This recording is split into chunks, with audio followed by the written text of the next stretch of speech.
For the very latest on the Japan-Mekong Summit, let's go straight across to our correspondent Terence Tereshima standing by for us in Tokyo.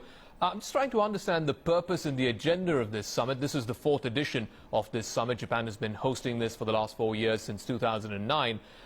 Is this summit an avenue, a platform, if you will, for Japan to try and regain some of its lost influence in the Mekong Delta?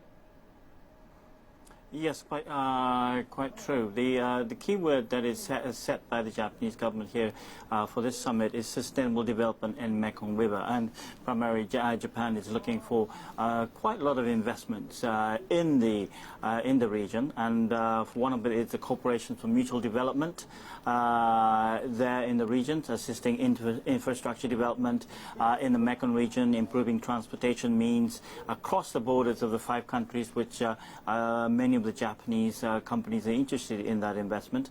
Regional economic development to lessen the economic gap between the countries, and improving human security and environmental protections in the region. Those are the 3 pillars of this summit, which is very much of Japan's interest, as well as the interest of these 5 countries. The summit is scheduled to start tomorrow morning, followed by the press conference afterwards.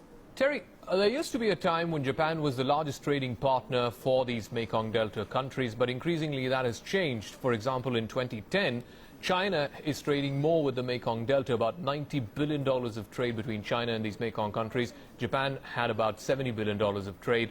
How worried are the Japanese authorities about this? Well, certainly the Japanese economy has seen deceleration in various parts of the last few years, and